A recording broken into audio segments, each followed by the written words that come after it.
একটি খাবার যা হাজার হাজার বছর পরও নষ্ট হয় না। অবাক লাগছে তাই তো? এই বিস্ময়কর খাবারই হলো মধু।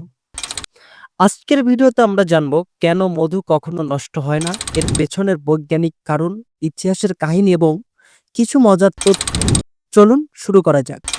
১৯৯২ সালে মিশরের বিখ্যাত ফিরাউনের সমাধিতে খননকারীরা একটি ছোট পাত্র খুঁজে পান। পাত্রটি খুলে দেখা যায় তার মধ্যে আছে ঝকঝকে সোনালী রঙের মধু। আর সবচেয়ে অবাক করার ব্যাপার হলো সেই ৩৩০০ বছরের পুরনো মধু এখনো খাওয়ার উপযোগী ছিল।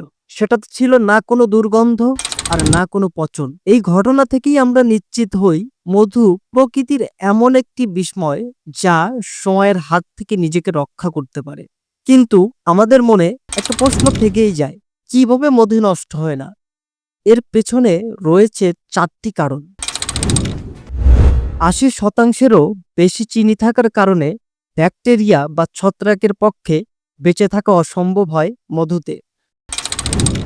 মধুর পিএইচ 3.4 থেকে 6.1 এতটাই অম্লীয় যে জীবাণুরা খেতে পারে না। মৌমাছির এনজাইম মধুতে সামান্য পরিমাণ হাইড্রোজেন পার অক্সাইড তৈরি করে, যা প্রাকৃতিক জীবাণুনাশক হিসাবে কাজ করে। এসব কারণের মিলিত প্রভাবে মধু বছরের পর বছর, এমনকি শতাব্দীর পর শতাব্দী টিকে থাকতে পারে। তবে একটাই শর্ত, মধু ঠিকভাবে সংরক্ষণ করতে হবে।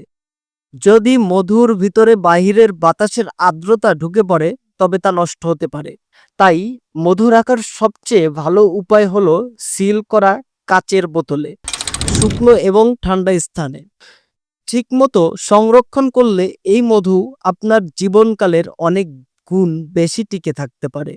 চলুন মধু নিয়ে আরও কিছু মজার ফ্যাক্ট জানা যাক। ফ্যাক্ট নাম্বার 1, মধু একমাত্র প্রাকৃতিক খাবার যা চিরস্থায়ী হতে পারে।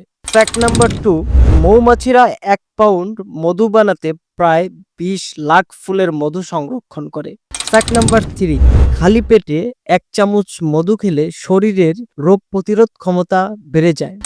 মধু শুধু মিষ্টির উৎস নয়, এটি প্রকৃতির সবচেয়ে প্রাচীন এবং শক্তিশালী আশীর্বাদ। তো আজকের ভিডিওটি যদি আপনাদের ভালো লেগে থাকে অবশ্যই একটি লাইক করবেন, শেয়ার করুন আপনার বন্ধুদের সাথে এবং এরকম আরও চমকপ্রদ ভিডিও পেতে আমাদের চ্যানেলটি সাবস্ক্রাইব করতে ভুলবেন না। ধন্যবাদ।